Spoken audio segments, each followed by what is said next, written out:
Thanks for joining us for another episode of From the Frontlines. Today, I am joined by John Neubauer, Noblesville High School Choral Music Director, and Eric Thornbury, Noblesville's Director of Bands and Music Department Chair. Hi, guys. Hello. How are you? Well, I'm good, and I'm really excited to talk to you guys because I know that there are some music departments around the country who just scrapped the whole year and said, we can't do this because of COVID, but you guys to do this. Eric, tell us about that. I think it started when we were in complete shutdown last spring, and we went to virtual rehearsals. I think the Noblesville did a great thing by keeping the schedule so that kids were on a schedule, and so we continued to meet during our regular class time.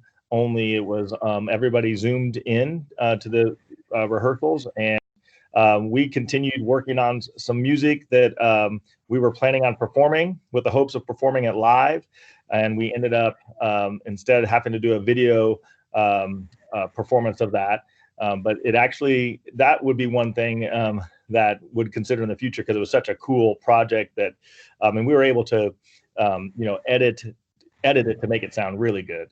So that was something that we did then. And then, thank goodness that Noblesville figured out a way that we could come back even half capacity so that we can continue rehearsing. Now what we do is rehearse, we rehearse one piece of music with half the students on Monday and Tuesday and half the students on Thursday and Friday. And then we were able to socially distance and put it together in a rehearsal after school so that we could perform it. Now, I know both of your students are all wearing masks all the time. John, that can't be easy when you're trying to sing. How is that working out? The kids I guess when you don't have a choice, except that you love to sing, they are doing it. Once in a while, I have to remind somebody I touch my nose because, of course, their mask is slipped below their nose. And the kids have made the adjustment, and I would say their breathing techniques have adjusted a little bit just to fit the situation. It's not prime, and it's not like anybody says, oh, this is so much better.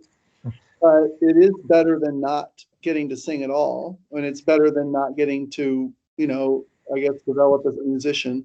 But I think the kids probably have also sort of grown to appreciate the fact that, that we really are trying to do something, because they definitely have friends at other schools that are not. Yeah, and beyond spacing them out, you've created some plexiglass partitions that you're able to use. Can you kind of show us that room? Sure. I'm moving again. We built some.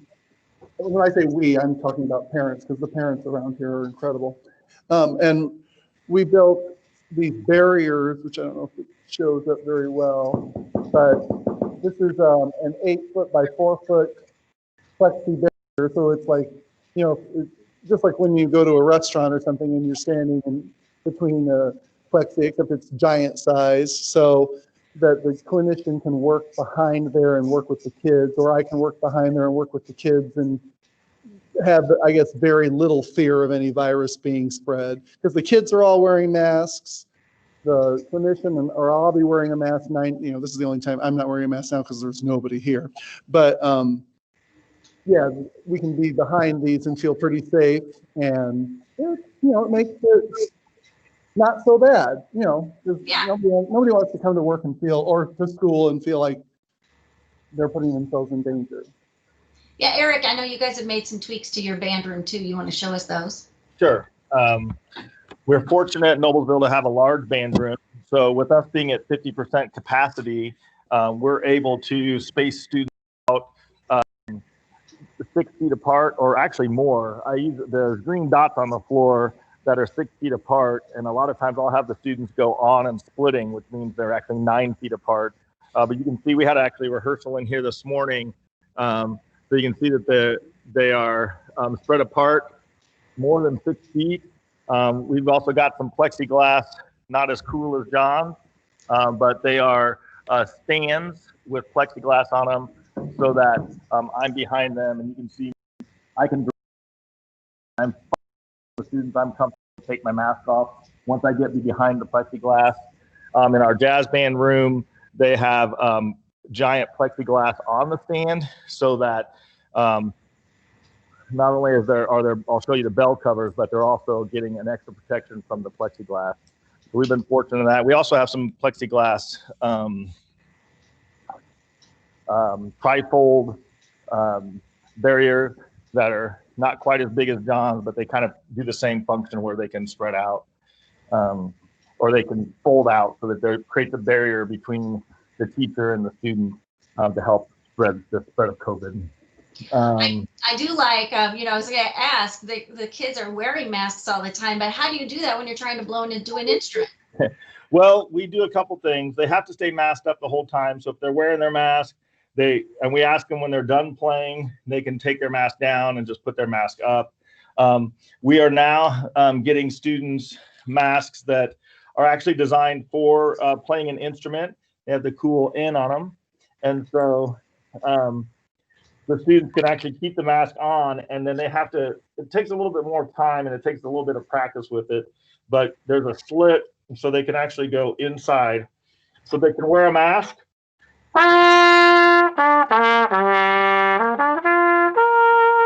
and still play. Nice.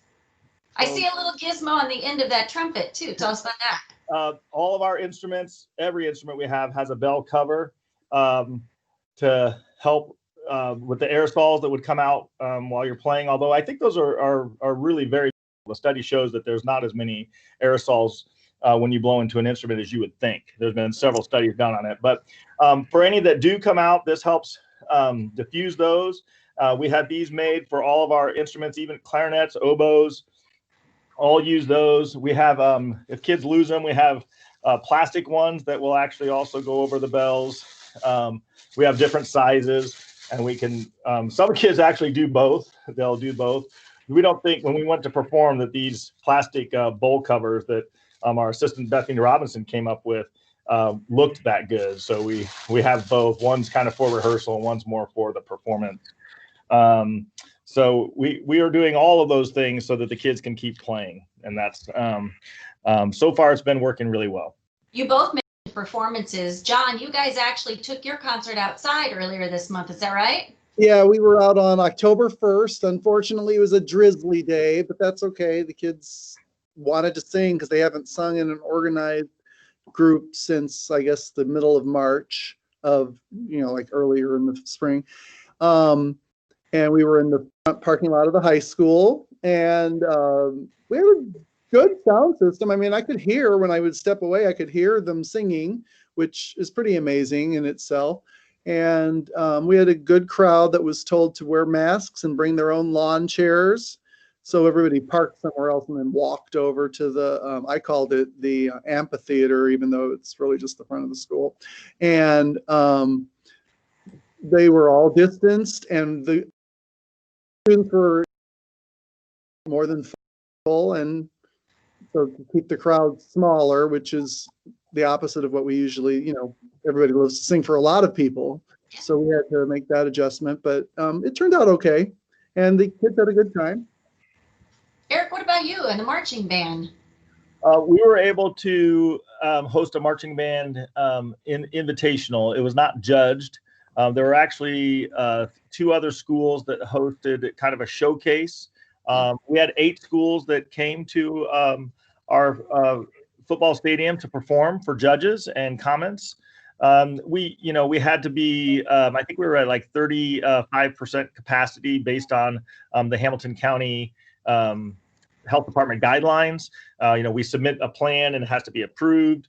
We went through all of those steps, and what we ended up doing is, and what all the schools did is did smaller groups of performances, and then clear the stands, clean the stands, and then have another group come in. So we had 4 bands perform with a smaller crowd, and then we controlled the crowd by selling tickets online, like the athletic department has done. We used a program, and so helps us keep track of the tickets and how many, make sure that we're controlling capacity.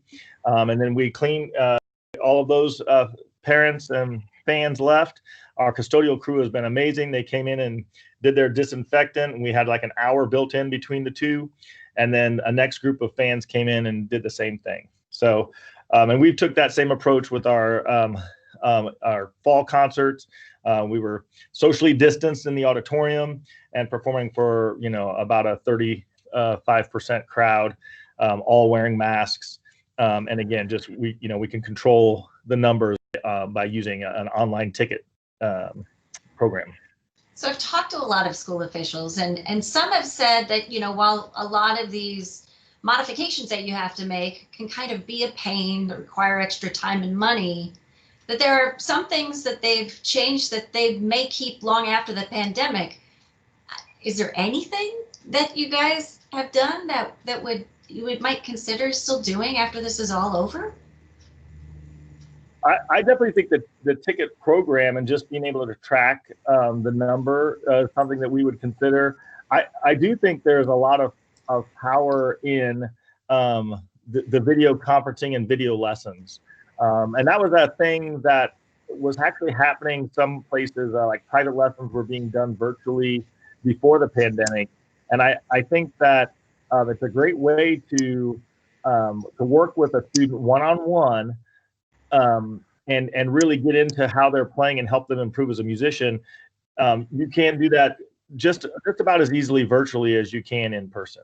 So I could very easily foresee continuing to use video conferencing for that purpose, and even for meetings. Our student leadership meetings we do over a video conference, and I know our state music meetings may have like 10 people show up in person, and we had a virtual meeting and there was like 100 people that showed up because it's so much more convenient. So I foresee from that standpoint, the convenience of being able to meet virtually as well as in person, I think will stick around well after COVID, or well after. Hey, John, how important is art and music? I guess any time, but even especially now, and how important is it to these kids that they're still able to do these these? I think that it's probably more important than because I've received 3 or 4 emails from parents that just thanked us for trying to have something for their kid to do, because I think the motivation to be at school for the kids who are involved in this kind of a thing is the fact that there's choir, or band or orchestra, and if it doesn't exist, then I think that your motivation just goes way down. And I think it's not an easy time for anybody, and I'm sure it's confusing to kids, because if they haven't gotten sick by this point, they probably are toying with the fact that they think that they're invincible, and it's not going to happen to them until it's too late. Right. I would say, if you don't mind jumping on there, that one of the cool things that I think came about, at least from especially with our marching band, was not only how important it was to our students, but to our parents and community, that we're craving some sense of normalcy and some sense of getting back to life the way it was supposed to be before COVID. And so we just got so many compliments from everybody about just having marching bands, not whether because it was something that we all expect and want to do in the fall, and they just appreciated us going out of the way to make sure that we were able to give the students an experience, like John said. And I think it's important for the kids for sure, but also for our parents and community, and really for me and the staff. I always say, it's the longest time in my life I've ever gone without rehearsing a group since March of this year. Yeah. Well, thank you both. We appreciate your time. We certainly appreciate the efforts that you've gone to try to make life a little bit more normal for our kids and to keep the music going. So best of luck in the coming months. Maybe we'll check back in with you guys in the spring and see how things are going. Thank you, Tammy. Hopefully only good news. That's all we want. Yeah, that's right. Thanks, guys. All right. Take care.